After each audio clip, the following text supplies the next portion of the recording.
कहानी की शुरुआत जेल में कैद फ्रैंक पेरी नाम के एक आदमी से होती है जो उस वक्त किसी गंभीर सोच में डूबा हुआ था और उसके चेहरे से ये साफ पता चल रहा था कि वो कुछ ऐसा करने जा रहा है जो उसने आज से पहले कभी नहीं किया। और कुछ देर बाद फ्रैंक अपने कमरे से निकलकर जेल के सबसे खूंखार कैदी रिजा के कमरे में पहुंच गया। उधर जेल के लॉन्ड्री रूम में चार कैदी जेल से भागने की कोशिश में लगे हुए थे। उन्होंने तुरंत ही नाली के ढक्कन को हटाकर जमीन में एक छेद किया जिससे एक एक करके वो लोग नीचे उतर गए। पर ब्रोडी काफी देर तक वहीं रुककर अपने खास दोस्त फ्रैंक का इंतजार कर रहा था। असल में उन सभी का प्लान फ्रैंक के साथ भागने का था, लेकिन ऐन वक्त पर फ्रैंक की जगह लेसी वहां पहुंच गया। अपने दोस्त का कुछ देर तक इंतजार करने के बाद ब्रोडी भी आखिरकार उस गड्ढे में कूद गया और वो अनजाने में अपनी टोपी वहीं पर भूल गया था। कुछ देर बाद फ्रैंक भी आखिरकार वहां पहुंच गया, जो काफी जख्मी हालत में था, और उसने तुरंत ही ब्रोडी की टोपी उठाकर उस गड्ढे में छलांग लगा दी।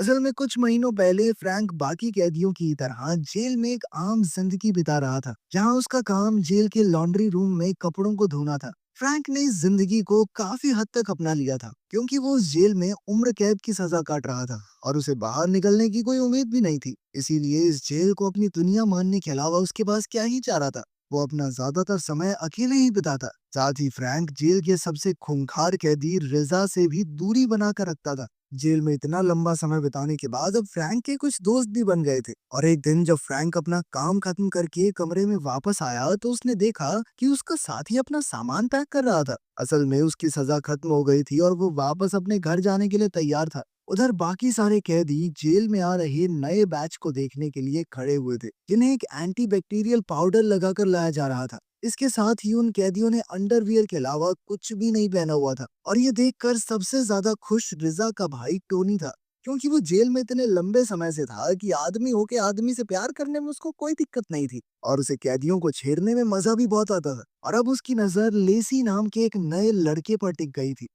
कुछ देर बाद उन सभी कैदियों को अपने अपने कमरों में भेज दिया गया, और अब लेसी फ्रैंक का नया साथी बन गया था। पर फ्रैंक को उसमें कोई खास दिलचस्पी नहीं थी, क्योंकि जब लेसी ने उससे बात करने की कोशिश की तो फ्रैंक ने उसे अनदेखा कर दिया। उसी शाम फ्रैंक को एक खत मिला। असल में फ्रैंक पिछले 14 सालों से अपने परिवार को इस आस में खत लिख रहा था कि शायद किसी दिन उसकी बेटी उसके खत का जवाब जरूर देगी। पर पिछले 14 सालों में उसे एक भी जवाब नहीं मिला, और जो खत आज आया था वो भी उसकी बीवी की तरफ से था, जिसमें उसने बताया था कि असल में ड्रग ओवरडोज के चलते उसकी बेटी हॉस्पिटल में एडमिट थी और शायद कभी भी उसकी मौत हो सकती है। ये खबर सुनते ही फ्रैंक की पूरी दुनिया ही पलट गई, क्योंकि जिस इंसान को वो सबसे ज्यादा प्यार करता था वो अब मौत की दहलीज पर खड़ा हुआ था। ये बात फ्रैंक को अंदर ही अंदर खा रही थी, और इसीलिए वो कुछ देर बाद जेल की चर्च में पहुंच गया, जहां उसकी हालत को देखकर एक गार्ड ने उसके लिए इतनी रात को भी दरवाजा खोल दिया। इसके बाद फ्रैंक कन्फेशन बॉक्स में गया, जहां उसने वो खत बाहर निकाला और जोर जोर से रोना शुरू कर दिया।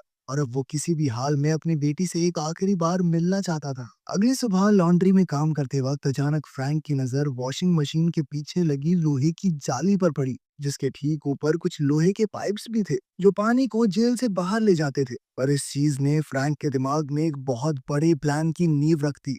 कुछ देर बाद फ्रैंक की मुलाकात अपने सबसे करीबी दोस्त ब्रोडी से हुई, जिस दौरान उसने ब्रोडी से पूछा कि क्या मशीन में लगे एयर वेंट्स जेल के सीवर सिस्टम से जुड़े हुए हैं। और अपने साथी के मुंह से ऐसी बात सुनकर ब्रोडी पहले तो बहुत ज्यादा हैरान हुआ, और तभी फ्रैंक ने उसे उसकी बीवी का खत दिखाया, जिसे पढ़ने के बाद अब फ्रैंक किसी भी हाल में इस जेल से निकलना चाहता था, वो भी जल्द से जल्द, और इसके लिए उसे मदद की जरूरत थी। असल में ब्रोडी को सुरंग खोदने का काफी एक्सपीरियंस था, क्योंकि उसने इससे पहले भी जेल के नीचे एक सुरंग खोदी थी। और कुछ देर तक सोचने के बाद वो फ्रैंक का साथ देने के लिए तैयार हो गया, क्योंकि वो खुद भी उस जेल में उम्र कैद की सजा काट रहा था।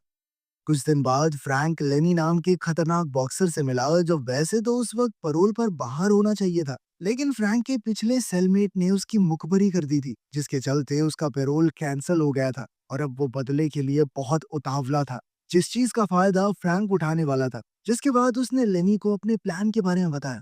फ्रैंक उसके पास इसलिए आया था क्योंकि लेनी कोई भी औजार इस्तेमाल करने में माहिर था, जिस चीज का उन्हें बहुत फायदा हो सकता है। लेनी शुरुआत में झिझक रहा था, पर कुछ देर तक सोचने के बाद वो इसके लिए तैयार हो गया। इसके बाद फ्रैंक ने अपने बाकी दो साथियों के साथ मीटिंग की, जहां वो लोग कुछ खेलने का नाटक करते वक्त अपना प्लान डिस्कस कर रहे थे, और उनके पास भागने का सिर्फ एक ही रास्ता था, जो लॉन्ड्री रूम से गुजरता था। लेकिन वहां तक पहुंचने के लिए उन्हें 3 सुरक्षित दरवाजे पार करने थे। पर फ्रैंक के पास एक दूसरा रास्ता भी था। असल में जब फ्रैंक कन्फेशन बॉक्स में गया तो उसकी नजर उस कमरे की दीवारों पर पड़ी, जो काफी ज्यादा हल्की थी। और अब फ्रैंक के मुताबिक वो लोग कन्फेशन बॉक्स को तोड़कर लॉन्ड्री रूम में घुस सकते थे, जहां से वो लोग एयर वेंट्स को तोड़ते हुए सीधा जेल के सीवर सिस्टम तक पहुंच जाएंगे। पर इसके लिए सबसे पहले एयर वेंट्स पर लगी लोहे की प्लेट को काटना जरूरी था। उसी रात जेल की लाइट्स बंद होते ही लेनी अपने काम पर लग गया और उसने अपने कमरे की लोहे की पाइप्स को काट कर उन्हें एक पेंच से जोड़ दिया,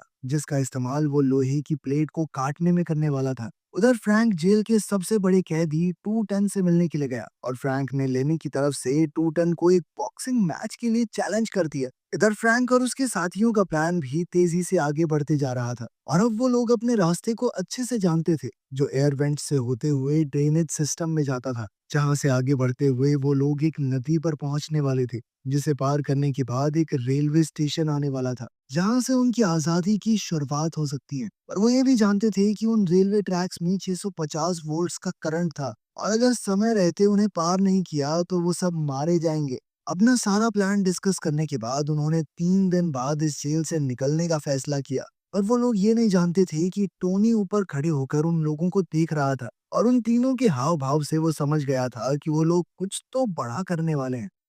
उसी रात सभी कैदी टू टन और लेनी का मैच देखने के लिए कैंटीन में इकट्ठा हुए। असल में टू टन काफी ज्यादा ताकतवर था और उसने लेनी को बुरी तरह से पीटना शुरू कर दिया और सही मौका मिलते ही लेनी ने उसके चेहरे पर एक जोरदार मुक्का मारा, जिसके चलते टू टन के मुंह से एक डायमंड का दांत बाहर गिर गया और लेनी ने गार्ड्स के वहां आने से पहले ही वो दांत उठाकर अपने पास रख लिया।